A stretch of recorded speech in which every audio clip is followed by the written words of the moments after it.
Hey everyone, I'm Michael, 36 years old, and I've been married to Jennifer for 12 years.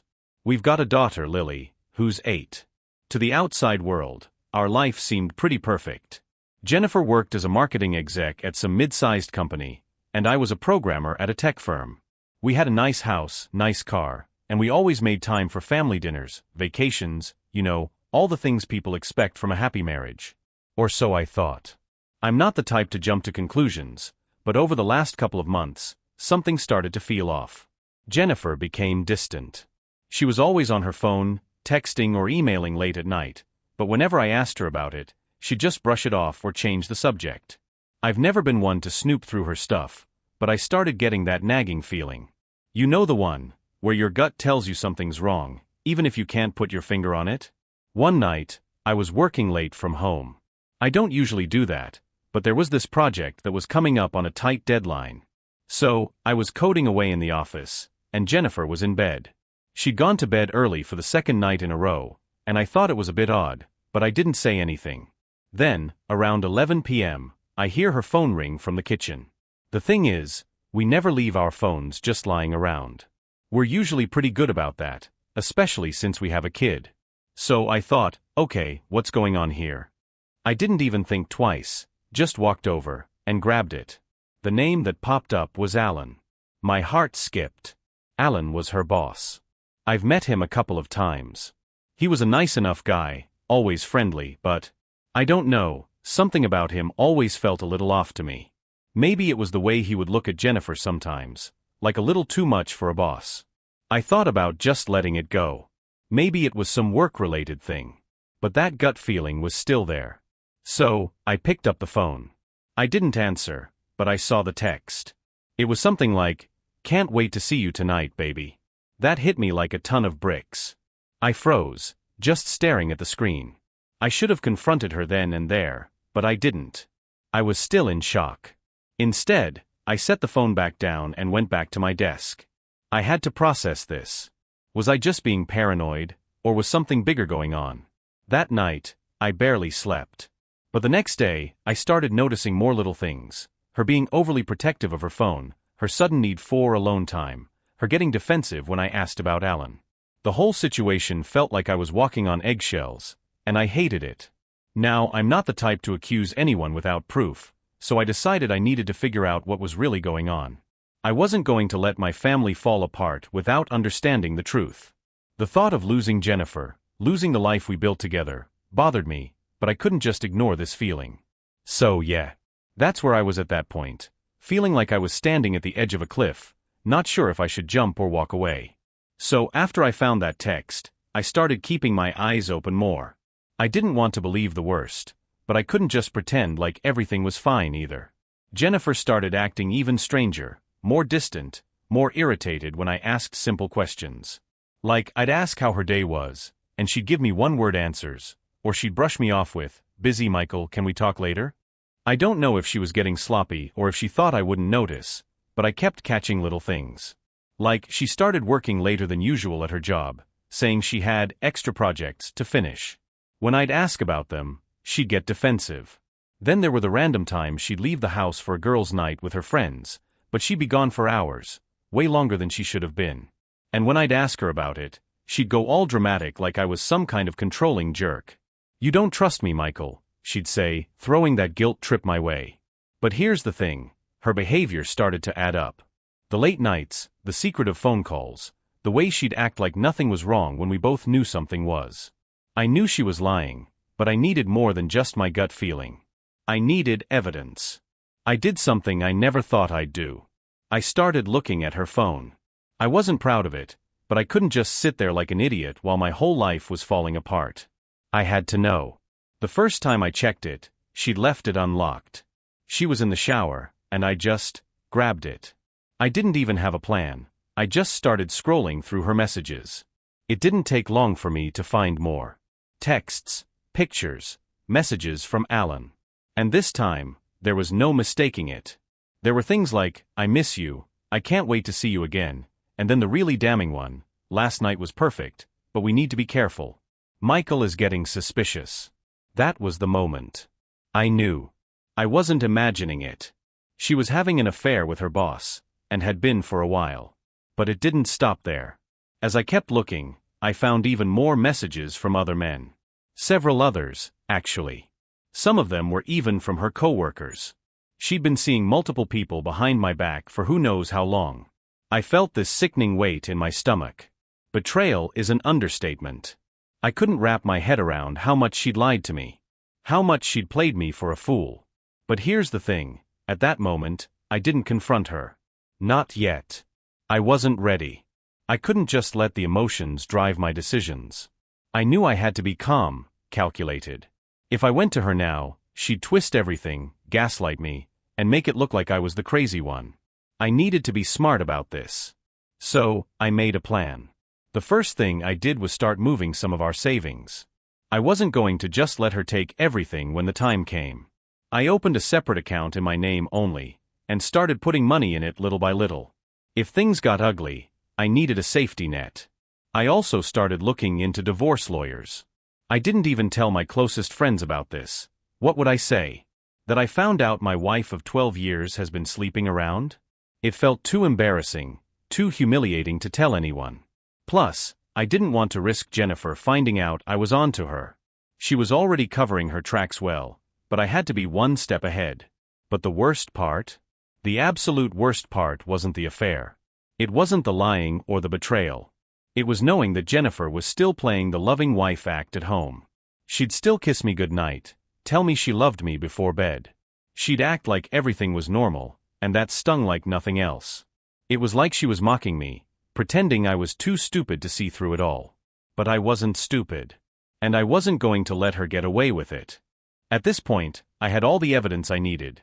Texts, pictures, bank statements showing her little getaways, even phone records proving she'd been calling Alan at all hours. But I still kept quiet. I didn't let Jennifer know I was onto her. Instead, I started making my moves in the background. First, I met with a divorce lawyer. I wanted to know exactly how to handle this so she wouldn't walk away with everything. The lawyer was sharp. He told me to start moving assets, keep detailed records, and most importantly, not confront her yet. If she thought everything was fine, she wouldn't have time to cover her tracks. That worked in my favor.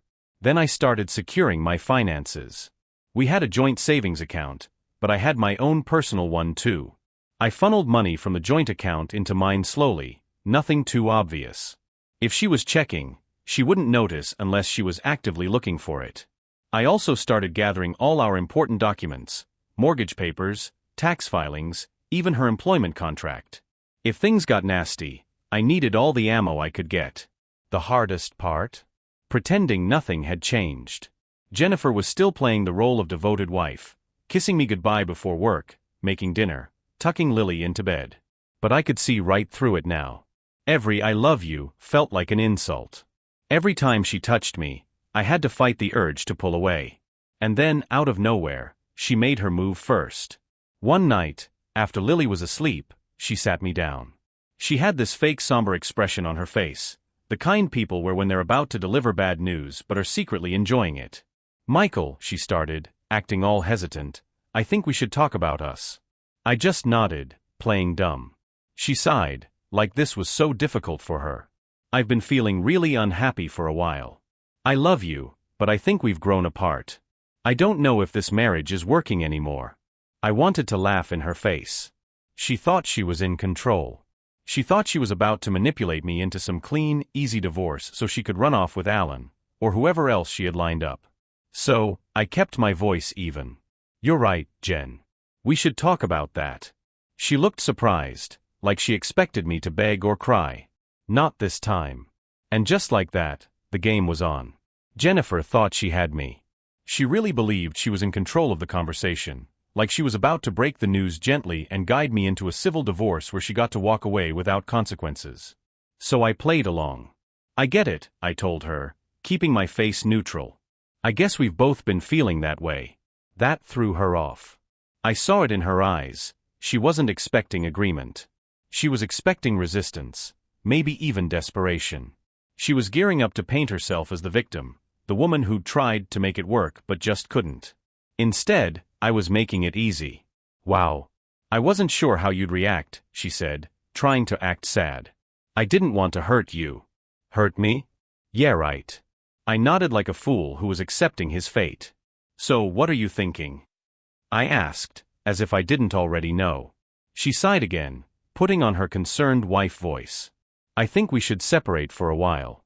Take some space. I want us to do this the right way. No anger, no fighting. Just a mature decision between two adults. A mature decision. That was rich, coming from someone who had been sneaking around behind my back for years. I almost smiled, but I had to keep my cool. I wasn't ready to show my cards yet. Instead, I leaned back and nodded again, acting like I was deep in thought. Yeah, that makes sense. We should probably talk about finances, too. You know, just to be responsible about everything. That was what she was waiting for.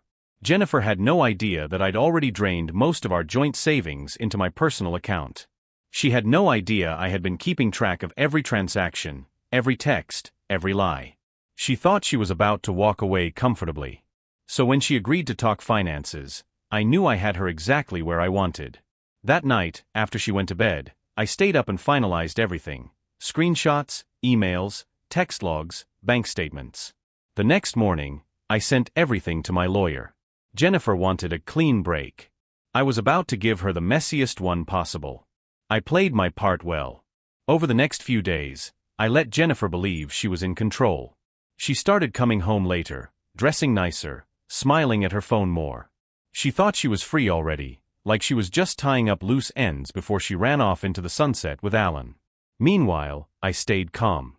I still kissed Lily goodnight, made her breakfast in the morning, kept everything normal. Jennifer probably thought I was just handling the separation well, that I was being mature about it. If only she knew. Then the big day came. Jennifer had planned to officially sit down with me that evening to discuss next steps, a conversation I knew was just her trying to set things up in her favor before I could react. Too bad for her, I was already 10 steps ahead. At 3 p.m., she got served at work. Not just with divorce papers. With proof. Everything. The texts, the emails, the pictures. Screenshots of her messages with Alan and the other men. Her little weekend work trips? Yeah, those were in there too. Her secret credit card that I wasn't supposed to know about? Exposed. She wasn't just getting divorced, she was about to lose everything. From what I heard later, the moment she opened the envelope in her office, she froze. Then she ran to Alan's office and locked the door with him inside. It didn't help. Within an hour, the entire company knew. See, Jennifer had forgotten something important. Alan was married too. And guess who else got served at the exact same time? His wife. His wife didn't just take the documents and cry about it. No, she stormed into that office screaming. Right there, in front of everyone. Calling them out, demanding answers. Security had to escort her out because she was ready to throw hands. By the time Jennifer left work, she had more than just a divorce to worry about, she had a scandal. And it got worse. By the time she got home, her phone was blowing up. Friends, co-workers, even her family, all asking questions. Some were cutting her off completely. Alan? Oh, he wasn't answering her texts anymore. Turns out, when things got messy, he wasn't so eager to play the star-crossed lover anymore. And when she finally walked through the front door, looking pale and shaken, she found me sitting at the kitchen table. Calm. Waiting. She stared at me, clutching the divorce papers in her hand like she couldn't believe they were real. Michael, what is this? I leaned back in my chair and finally smiled. This. I said, motioning to the papers. This is me giving you exactly what you wanted. She opened her mouth to speak, but nothing came out. She was caught. Trapped. And she knew it. I let the silence hang in the air for a moment before I stood up, grabbed my keys, and walked toward the door. Oh, I added casually, you should probably start looking for a new job. I hear Alan's getting fired. And with that, I walked out, leaving her standing there in complete and utter shock. Jennifer didn't sleep that night. I knew because I heard her pacing the hallway, whispering frantic phone calls, trying to put out fires she had no control over. I didn't ask who she was calling. It didn't matter. The damage was done. The next morning, I went about my routine like everything was normal. Made breakfast for Lily, packed her lunch, sipped my coffee. Jennifer sat at the table, silent, looking like she had been run over by a truck. Her hair was a mess, eyes red and puffy, still wearing the same clothes from the night before. She kept opening her mouth like she wanted to say something, but I didn't give her the chance. I didn't even look at her. When Lily came bouncing in, all bright and happy, I smiled at her like nothing was wrong. Jennifer saw it, and I could tell it stung, how easily I was ignoring her, how unaffected I seemed. I wasn't. I was furious. But I wasn't about to give her the satisfaction of seeing it. As I grabbed my keys, Jennifer finally spoke, her voice shaky. "Michael, can we talk?" I didn't even glance at her. No. She flinched, like she wasn't expecting me to shut her down so fast. But I was already out the door. That was the moment she realized. Over the next few days, her life unraveled fast. Alan was fired almost immediately, the company cutting him loose to protect themselves. Jennifer lasted a week longer before they laid her off, but everyone knew it wasn't about downsizing. Her reputation at work was in the gutter. People who used to chat with her over coffee now avoided her in the hallways. Friends who used to invite her out suddenly stopped answering her texts. Even her own family wasn't on her side. Her mother called me to apologize for her daughter's actions, sounding more disappointed than angry. Jennifer must have thought Alan would be there to catch her, but he vanished the second things got messy. No goodbye, no explanation, just gone. He blocked her on everything. His wife had already gutted him in their divorce, and he wasn't about to let Jennifer drag him down any further. She was alone. Completely alone. Then one evening, I came home to find her at the kitchen table, crying into her hands. Not the fake, dramatic tears she used to pull when she wanted sympathy. This was real. This was broken. She looked up at me, eyes full of regret, desperation clinging to her voice. "Michael, please. I made a mistake." I set my bag down and looked at her, really looked at her for the first time in days. And I felt nothing. No sympathy, no anger. Just cold, detached indifference. "You didn't make a mistake," I said, my voice calm, steady. "You made a choice." Over and over again. She sucked in a sharp breath, like my words had physically hurt her. I didn't say anything else. I just walked past her and went to my room. She wasn't my problem anymore. Jennifer had ruined her own life. And I wasn't going to save her. After that night, Jennifer finally understood. I was done with her. No yelling, no arguing, no dramatic speeches. Just silence. And that silence killed her. She tried to get me to talk, leaving notes on the counter, sending pathetic little texts like, "Can we just talk, please?" I didn't answer. I didn't need to. Instead, I focused on what really mattered, making sure she walked away with nothing. My lawyer was a shark. Every piece of evidence I had, texts, bank records, photos, was laid out in a neat little package that made it impossible for Jennifer to play the victim. And when she finally got the official divorce documents, she realized just how deep of a hole she had dug for herself. At first, she tried to play nice. She asked if we could settle things fairly, said she didn't want to fight. Fairly? This woman had been cheating on me for years and thought she still deserved half? No chance. Then when I didn't budge, she turned nasty. One night, she cornered me in the kitchen, all that fake sadness replaced with anger. "You're trying to destroy me," she spat, eyes wild. "Why are you being so cruel?" I just laughed. Actually laughed. "Cruel?" I said, shaking my head. "No, Jennifer. Cruel would have been letting you get away with this." She started to argue, but I just walked away. There was nothing left to say. She tried to fight in court, but she had nothing. The judge saw right through her. I got full custody of Lily, and Jennifer? She got visitation rights only, supervised at first. The court didn't trust her to be responsible, not after the way she had lied and schemed for years. And financially? She was wrecked. The house? Mine. The savings? Mostly mine. The only thing she walked away with was her car, and even that was barely holding together. She had no job, no rich boyfriend to run to, no one willing to help her.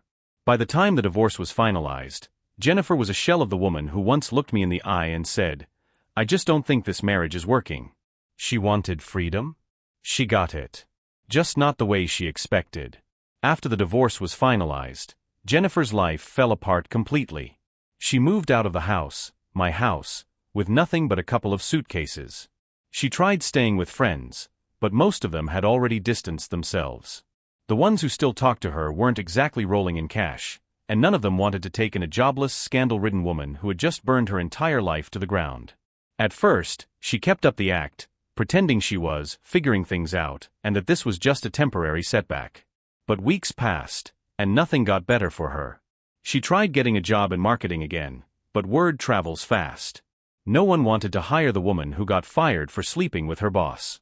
She did land a couple of interviews, but when background checks came up, she got ghosted.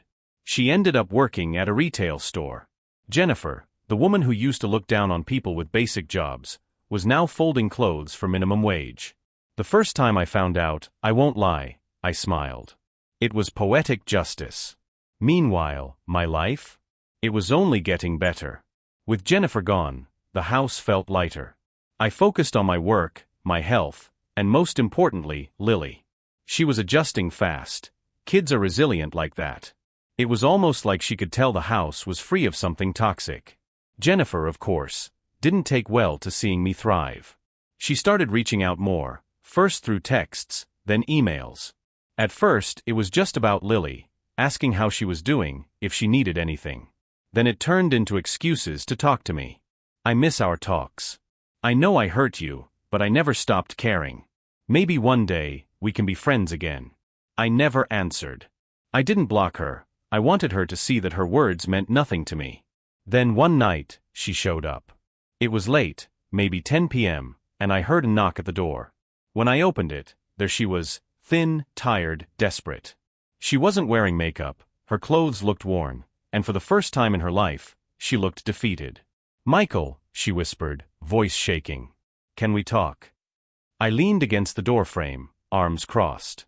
"About what?" She swallowed hard, looking at me like she didn't even know where to start. "Everything. Us. The past. Her voice cracked. "I don't know who I am anymore." I stared at her for a long moment, then shook my head. "That's not my problem, Jennifer." She flinched, like I had just slapped her across the face. For years, I had been the safe place she could always come back to. The man who would always forgive, always try to fix things. But that man didn't exist anymore. I stepped back and started closing the door. "Michael, please."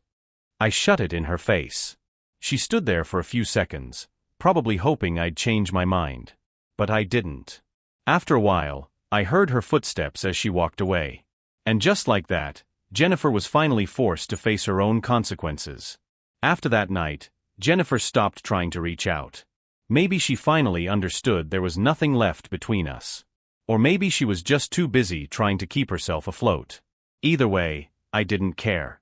She was a ghost to me now. Life moved on. Lily and I settled into a new routine, and for the first time in years, my home felt like a real home. No lies. No secrets. Just peace. I focused on my work, got into better shape, even started dating again. Nothing serious at first, just putting myself back out there. It felt good. It felt right. Jennifer, on the other hand, she kept sinking. From what I heard, she bounced from job to job, never lasting long anywhere. People just didn't trust her. She moved into a small apartment on the bad side of town, barely scraping by. Alan? He never came back. No knight in shining armor. No happy ending. Just regret. Years passed. Then one day, out of nowhere, Jennifer came back. It was a Saturday afternoon, and I was at the park with Lily. She was 10 now, growing into this smart, kind, amazing little person. We were sitting on a bench, laughing at some dumb joke she made, when I heard someone call my name.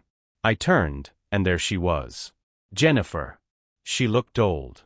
Not in age, she was only in her 40s now, but in the way life had worn her down. Her clothes were plain, her hair pulled back in a simple ponytail, her face thinner than I remembered. But it was her eyes that struck me the most. They weren't the same. She gave me a small, hesitant smile. "Hey, Michael." I just looked at her. Lily, completely unaware of the tension, looked up at me and asked, "Who's that?" Jennifer's face crumpled a little at that. I turned back to Lily and ruffled her hair. "No one important, sweetheart." Why don't you go play for a bit?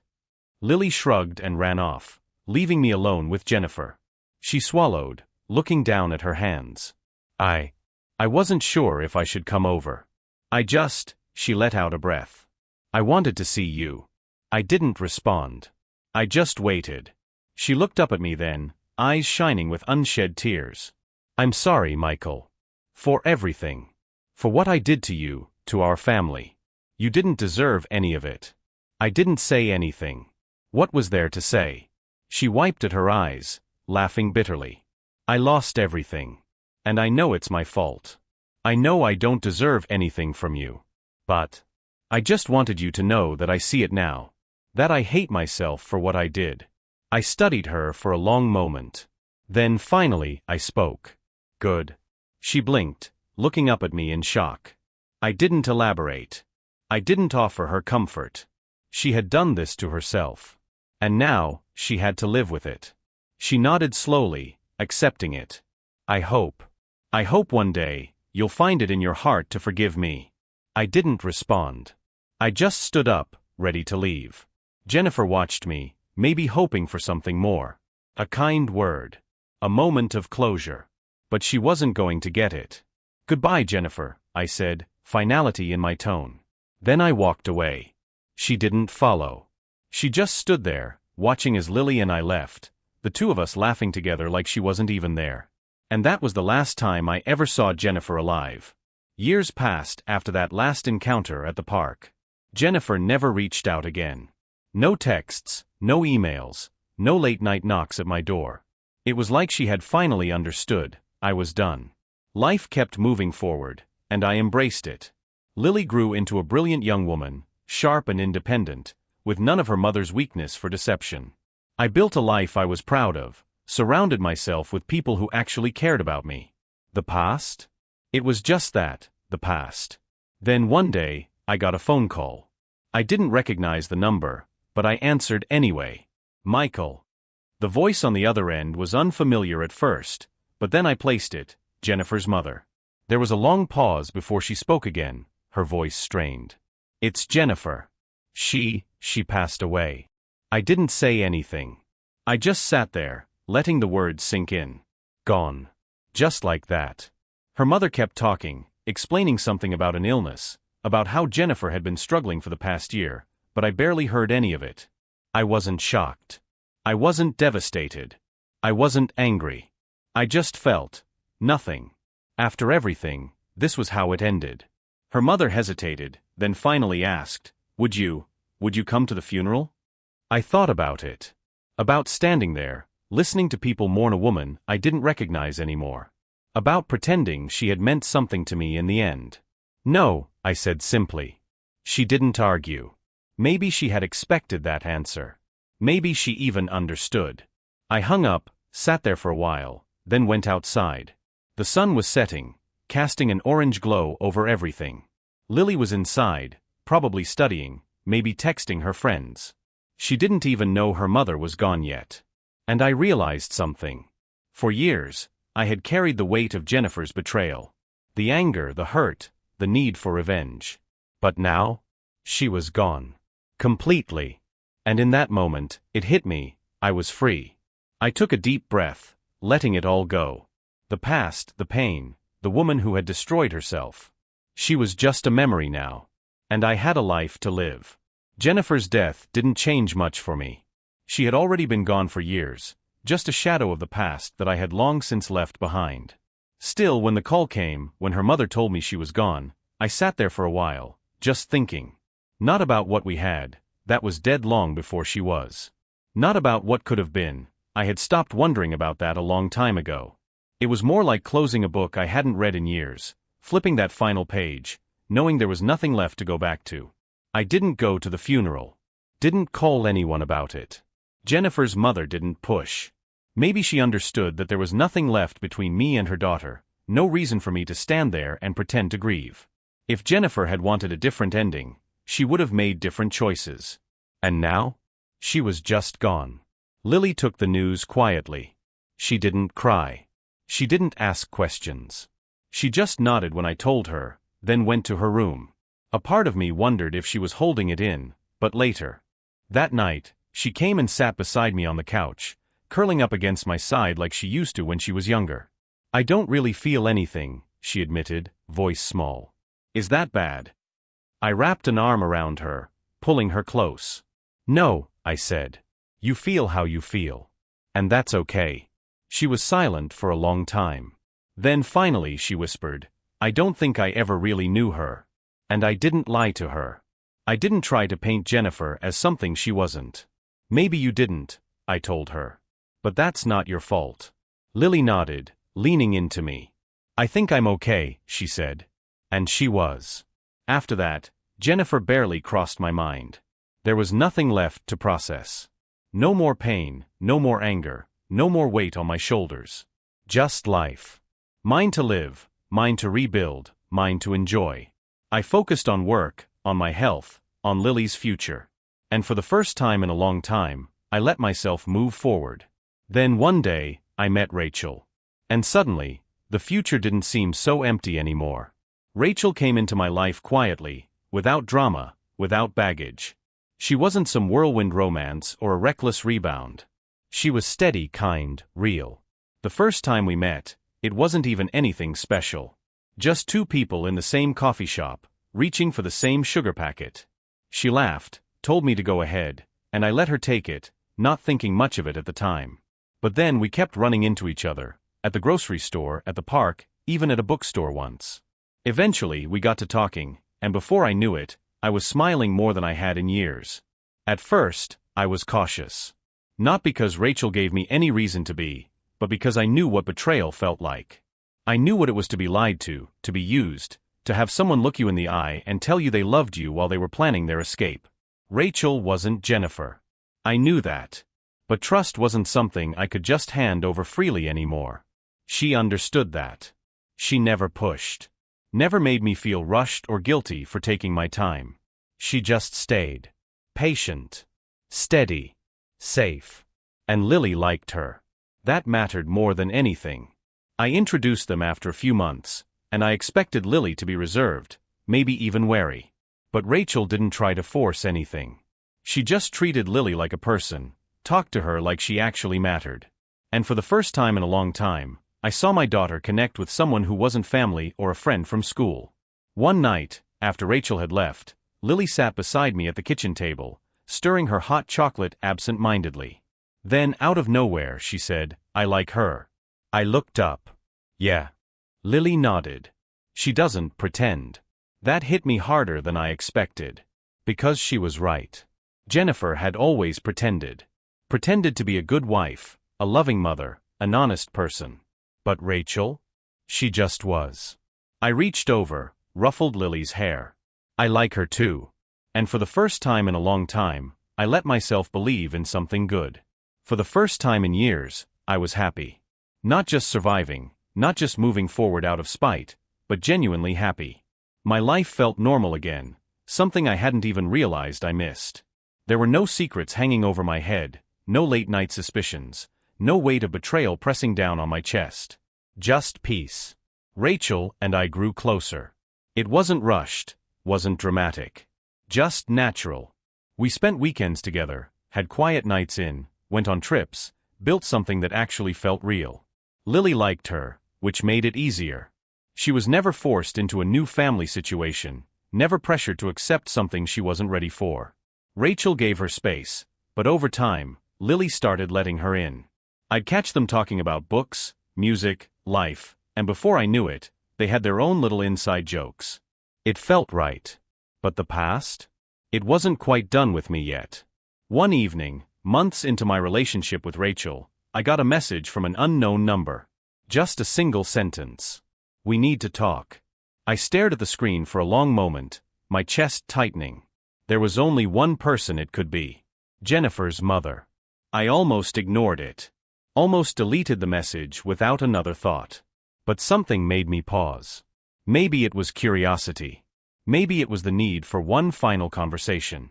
Either way, I responded, asking her what she wanted. She asked me to meet her for coffee. Said it was important. I agreed. When I walked into the cafe, she was already there, sitting in the corner, looking smaller than I remembered. Age had caught up with her, her once sharp features softened by lines of worry and grief. And when she looked up at me, there wasn't anger in her eyes. No blame. Just sadness. "Michael," she said, giving me a weak smile. I nodded, sitting down across from her. "What's this about?" She took a deep breath, folding her hands in front of her. "I know you don't owe me anything. And I know you probably don't care to hear about Jennifer anymore. But I needed to see you." I didn't say anything. Just waited. She sighed. "She never stopped thinking about you, you know." I clenched my jaw but kept my face neutral. "That doesn't change anything." "I know," she admitted. "And I don't expect it to. But after everything, after she lost you, she was never the same." That part didn't surprise me. I had seen it myself when she showed up at my door all those years ago, broken and desperate. Jennifer had destroyed herself. Her mother hesitated, then finally met my eyes. "I think she always hoped you'd forgive her." I leaned back in my chair, letting out a slow breath. "That was never going to happen." She nodded, her expression unreadable. I figured. Silence stretched between us, heavy with things that didn't need to be said. Then, after a long moment, she reached into her bag and pulled out an envelope. "She wrote this before she died. I don't know if you'll want to read it, but..." I couldn't just throw it away. I stared at it. The weight of it. The final words of a woman who had once been my wife. A woman who had lied to me, betrayed me, shattered the life we built together. I thought about it. About the years of pain. About the nights I had spent hating her. Then, without a word, I reached out and took it. Her mother let out a breath, like she had been holding it in. "Thank you." I didn't respond. I just stood, tucking the envelope into my jacket. "Take care." And then I left. That night, I sat at the kitchen table, staring at the letter. Rachel was in the other room, reading. Lily was upstairs, doing whatever teenagers do. And I was alone with the past. I ran my fingers over the envelope, debating. Then, finally, I opened it. Jennifer's handwriting was messier than I remembered, like her hands had been shaking when she wrote it. "Michael," it began. "If you're reading this, I guess I'm gone. I don't know why I'm writing this, but I feel like I have to. Like I need to say things I never said. Or maybe things you never wanted to hear. I was wrong. About everything. I don't know what was broken in me that made me do what I did, but I do know that I lost the only real thing I ever had. I hurt you. I hurt Lily. And I hate myself for it. I used to blame everyone but myself. Blamed you for being distant. Blamed Alan for promising me something better. Blamed life for not turning out the way I thought it would. But the truth? It was me. It was always me. I know you moved on. I hope you found happiness. I hope Lily never grows up to be like me. I wish I could say I was sorry and have it mean something. But I know it's too late. I just wanted you to know that, in the end, you were the best thing that ever happened to me. And I ruined it. I hope you never think of me again." I read the letter twice. Then I folded it neatly, set it on the table, and stared at it for a long, long time. Then, without another thought, I stood, walked to the fireplace, and tossed it in. The flames ate the past in seconds. And for the first time in my life, I felt free. Watching the letter burn, I expected to feel something. Anger, sadness, maybe even regret. But as the flames ate Jennifer's final words, all I felt was relief. Like a weight I hadn't even realized I was still carrying had finally been lifted. I didn't tell Rachel about the letter. Didn't tell Lily either. It didn't matter. Jennifer's story had ended a long time ago. For me, this was just the ashes of something I had already left behind. The next morning, I woke up feeling lighter. I made breakfast, kissed Rachel on the forehead as she sipped her coffee, laughed at something Lily said. It was a good life. A real one. And for the first time in years, I wasn't looking back. If you had told me years ago that I would love again, trust again, even laugh again without bitterness sitting at the edges of my happiness, I wouldn't have believed you. Back then, I thought betrayal had rewritten my life, turned me into someone who would always be looking over his shoulder, always expecting the worst. It had shaped me, hardened me, made me think that the world was nothing but a place where good people got hurt and the ones who did the hurting never really faced consequences. But time has a way of proving you wrong, of showing you that pain doesn't get to define you unless you let it. And I refused to let it. The scars Jennifer left behind used to feel permanent, like no matter how far I moved forward, there would always be a piece of her lingering in the background. For a long time, I thought that was just the reality of being betrayed. You never really let go, you just learn to live with it. But as the years passed, as my life filled with things that had nothing to do with her, I realized something. She wasn't part of me anymore. The pain, the anger, the resentment, it had all faded. And in its place was something stronger. A new life. A better one. Lily grew into a young woman I was endlessly proud of. She carried none of her mother's weaknesses, none of Jennifer's selfishness, none of her deceit. She wasn't afraid to be her own person, to stand on her own 2 feet. She built a life that was hers, free of the past, and I never saw Jennifer in her. Only strength, kindness, and resilience.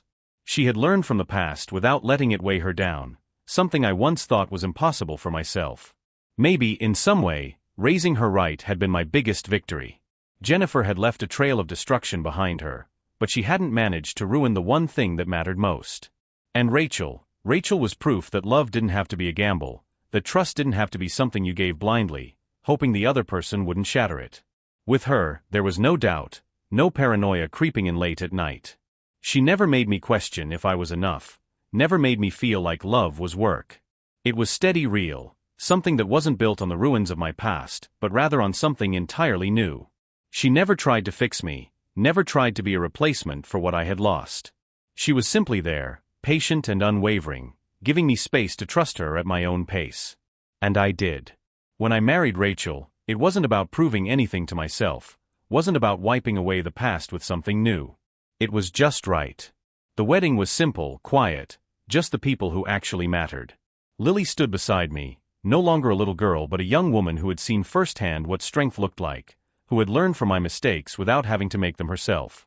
As I looked at Rachel, at Lily, at the life I had built, I felt something I hadn't in years: peace. Jennifer had spent her last days in regret, and maybe she had finally understood what she had lost. Maybe in the end, she realized that the things she threw away were the only things that had ever actually mattered. But that was never my burden to carry. She had written her own ending. Mine was still being written. For years, she had believed that I would crumble without her, that I would never move on, never escape the pain she had caused. Maybe for a while, she had even been right. But what she never understood, what she never could understand, was that people heal. That strength isn't about never being broken, but about pulling yourself back together, piece by piece, and choosing to keep going. She had let her mistakes consume her. I had chosen to rise above mine. I didn't just survive. I thrived.